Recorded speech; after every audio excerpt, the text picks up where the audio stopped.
When this story aired on the radio back in 1994, it caused quite a stir. Calls flooded in from all over the country. People had heard the same voice in their dreams. Some even reported seeing the same strange building in their sleep. But how could this be possible? How could a small local radio station in Wichita, Kansas be broadcasting to the minds of sleepers across America? And why were these people being stalked by an entity that seemed to know them so well? It was 3:37 a.m. Rain lashed against the windows of the studio as DJ Samantha Harper waited patiently for the night to pass. She adjusted the vintage microphone in front of her, its warm glow illuminating the worried lines on her face. Tonight was her final show at KZIA. After 5 years hosting the graveyard shift, she was finally moving on to bigger and better things. But as the clock ticked by, her excitement turned to dread. In the quiet moments between songs, she tuned into the police scanner, hoping to catch a break in the monotonous hum of traffic. Suddenly, a blood-curdling scream pierced the air, followed by the unmistakable sound of shattering glass. Adrenaline surged through her veins as she frantically searched for the source of the noise. What had happened? Was someone hurt? Her heart pounded in her chest as she tried to make sense of the commotion outside. Then, as quickly as it began, everything went silent. As the seconds ticked by, the weight of the silence pressed down on Samantha like a physical force. What had been that noise?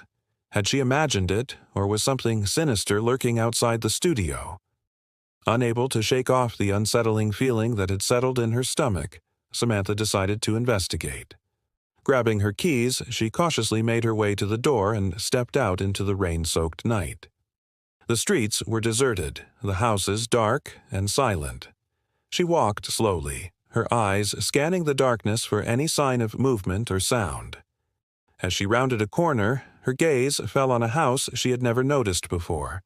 Its windows were dark and lifeless, its paint peeling and cracked. A shiver ran down her spine as she realized she had passed this house countless times without ever seeing it. Just then, the phone in her pocket crackled to life. Startled, Samantha looked at the screen. It was the station manager, calling to check in. She quickly composed herself, forcing her voice to remain steady as she reassured him that everything was fine. But as soon as she hung up, the phone rang again. This time, it was an unknown private number. Hesitantly, Samantha answered the phone. A low, raspy voice whispered on the other end. "Hello? Is anyone there?" His voice seemed to come from another time, distant and distorted as if he were speaking from beyond the grave. Startled, Samantha instinctively asked, "Who is this?" The voice paused. "I need your help," he whispered urgently. "Can you hear me?" His words sent a chill down her spine. How did he get her number? And what did he want from her? Before she could respond, the line went dead. Shaken but intrigued, Samantha decided to play along. She leaned into the microphone and asked, "Who was that?" Silence met her question. Only static and the faint sound of wind could be heard. Then, as if on cue, the lights flickered and died, plunging the studio into darkness. She fumbled for her lighter, her hands shaking. As the rain intensified, drumming against the windows like 1,000 tiny hammers, Samantha felt a growing sense of unease. Who was this mysterious caller, and why had he contacted her? Was there a real reason behind his plea for help, or was it all just a cruel joke played by a prankster? With the phone still clutched in her hand, Samantha waited anxiously for the next move. Whatever it was, she knew that she was in the middle of something bigger than she could have ever imagined. As the minutes ticked by, the silence became deafening, broken only by the sound of the wind and the rain. Then, suddenly, the phone on the table began to ring, its shrill sound echoing in the darkness. Samantha froze, her heart pounding in her chest. Could this be the answer she had been waiting for? Or was this just another twist in the bizarre game that she had stumbled upon? With trembling hands, she reached for the receiver. On the other end of the line was a woman, her voice trembling with fear. "I'm sorry to interrupt," she whispered urgently, "but I couldn't help myself. I saw your message on the community board and I had to call. You mentioned that old building, the one that's not on any maps.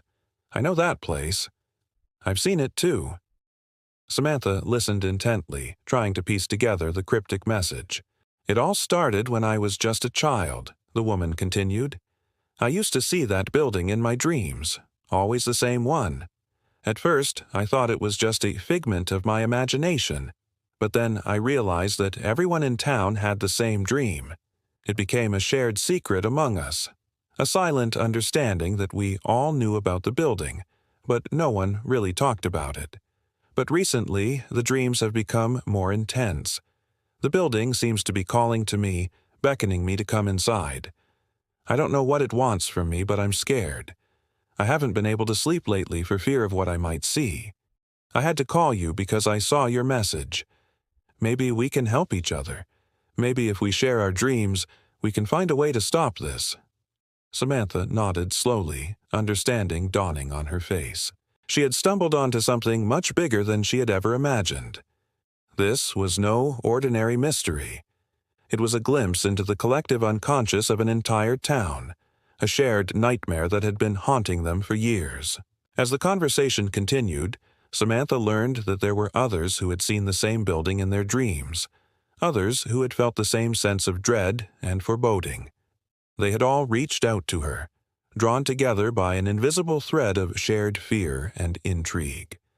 Together, they formed a group, a community of dreamers who were determined to uncover the truth behind the mysterious building and the unsettling dreams that had become their nightly torment. Each night, Samantha would tune into her radio show, eager to hear the latest theories and insights from her fellow dreamers. They discussed everything from ancient myths to modern psychology, trying to make sense of the enigma that had captured their imaginations. Some believed that the building was a portal to another dimension, a gateway to a realm of darkness and despair.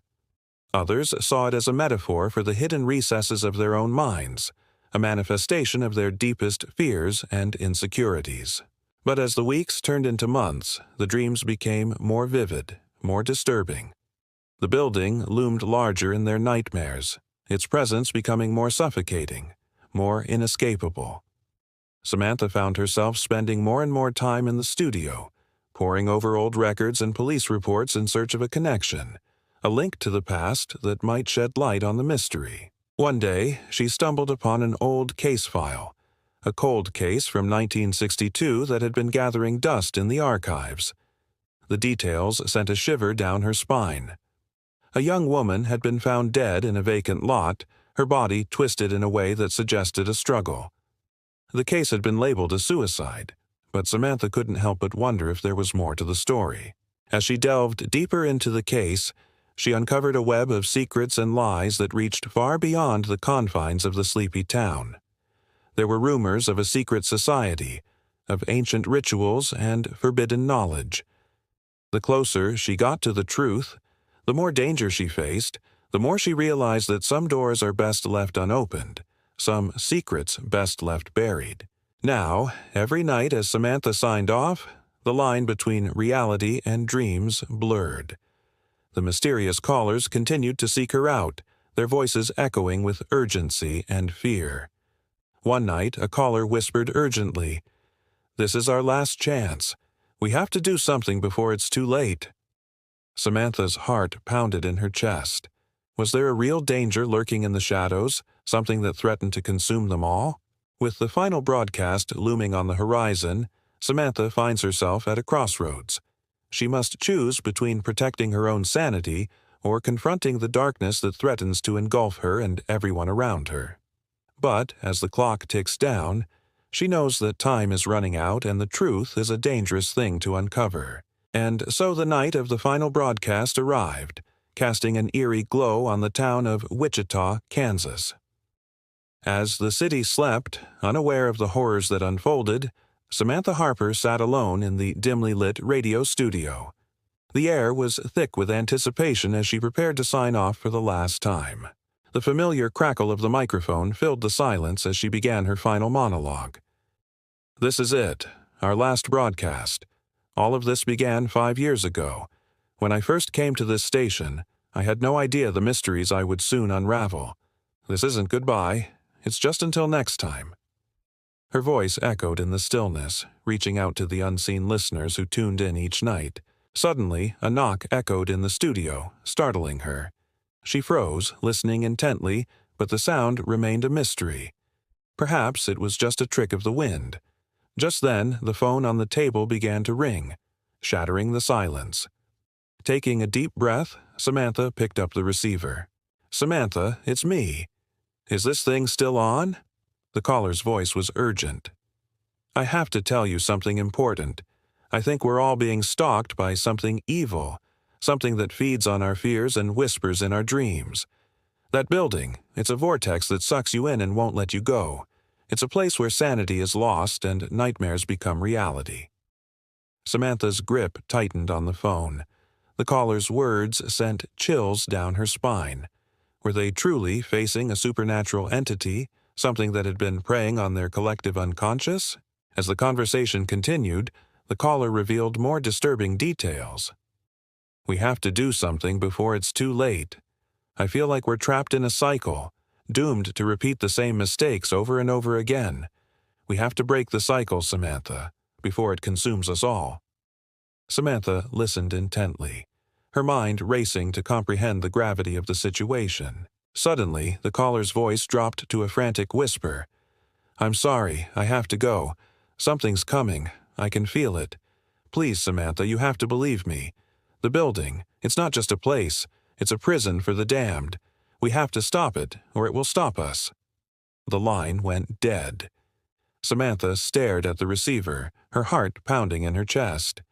The caller's words echoed in her mind, leaving her with a sense of impending doom. Just then, the lights flickered violently, casting grotesque shadows around the studio. Fear tightened its grip on Samantha's throat as she realized the broadcast was now being interrupted by an unknown force. As the clock struck midnight, the lights went out, plunging the studio into darkness. Panic surged through Samantha, amplifying the pounding of her heart. She was not alone in the studio. Something was there with her, feeding on her fear. Then, as abruptly as it began, the lights flickered back on, revealing a single white rose lying on the table beside the phone. Samantha's breath caught in her throat. Was this a warning, a taunt from the entity that had invaded her final broadcast? With the final seconds ticking away, Samantha knew she had a decision to make. Would she succumb to the darkness that threatened to consume her, or would she fight back against the entity that sought to destroy her and everyone around her?